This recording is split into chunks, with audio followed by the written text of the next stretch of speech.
Ayun guys, papunta pala kami sa Santo Niño at nakita ko ng kaning bahaw. At naisipan ko itong sangagin. At dito nga, sa makita nyo sa video na to, nagtatatad na ako ng bawang at sibuyas, pangunahing sangkap para mangamoy mabango ang ating sinangag.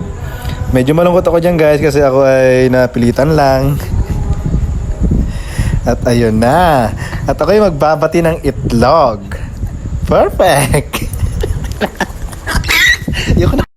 So, kidding aside guys, so si Aaron yung pinag-voice over ko kasi gusto niya daw mag-try kung paano mag-voice over. So, pinagbigyan ko lang siya. So, yung itlog dyan, nilagyan ko lang ng pampasarap at kinuha ko na nga itong bahaw na kanin. Kayo guys, ano yung ginagawa nyo pag may natitira kayong bahaw kinabukasan? So, kami kasi ang ginagawa namin, sinasangag namin to kasi para hindi masayang. Kasi ang dami pa kasing natira. So, sabi ng auntie ko, sangagin na lang nga daw namin. So, ayan, pagkatapos namin magsangag, ang ginawa ko naman, nilinis ko na tong nabili namin na isdang tikil. So, nilinis ko muna siya dyan, guys, tapos tinadtad ko. Tapos, sinati ko lang yun sa dalawa para dumami siya. Tapos, sinanggalan ko yun siya ng bituka, syempre, guys, para malinis yung, yung isda talaga. Tapos, itong isa, medyo malaki to. Tapos, pinag-isip-isipan ko kung ilang slice siya. So, bali naka-6 na slice lang dito, guys. So, dati naalala ko pa nagtitinda kami ng isda, magkasama kami ni mama.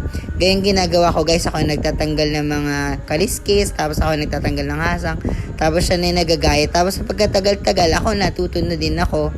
Tapos yun, marunong na ako. Hanggang ngayon, na-apply ko pa rin siya. Tapos, sinugasan ko lang yung isda dyan at inansinan ko na siya.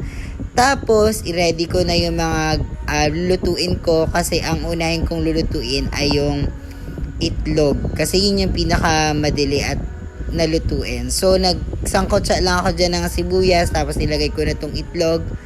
Ayan, makita mo, napakasarap na agad talaga ng ng itlog na yan. Masarap talaga guys pag may sibuyas. Yan, tapos as you can see guys, ayan, nagpatong ang person sa abuhan kay hindi abot ang lutuan. Okay? Ganyan dapat kayo pag nagluluto kayo. Very outfit ang atake. Tapos yan, pinrito ko na din tong tikil. Ayan, mga ilang minutes lang yan guys, ay luto na yan. Tapos ayan yung itlog, naluto na. Nalimutan ko lang na ipakita sa inyo kung paano siya naluto. At binaligtad ko na yung tikil. Kasi nga ay luto na siya. Pag brown na siya guys, ay ibaligtad nyo na naman siyempre para masarap siya. Ganyan. Ang kagandahan dito sa tikil guys, masarap siya tapos malasa siya. Konti lang yung parang buto niya. Kaya tapos medyo malinamnam din yung pagkalasa nitong tikil. Kayo guys, nakakain na ba kayo ng ganitong isda? Kung nakatikim na kayo, nagustuhan nyo ba yung lasa nito? Dahil kung nagustuhan nyo, bigyan nyo naman ng thumbs up itong aking videos. Ayan, pagkatapos ko nga dyan, ay syempre, pinahuli ko na itong pagsasangag ko ng kanin na bahaw. Ay, napakasarap naman ng aking pagkaluto dyan, guys. Nilagyan ko din yan ng itlog. So, ayan na yung aking lahat ng niluto ngayon. Pagkatapos nga niyan, syempre may natira ng apoy at napag-isipan ko na magsaing na lang para hindi masayang yung apoy. Ay, di inihipan ko na dyan. At pagkatapos niyan, ay kakain na tayo.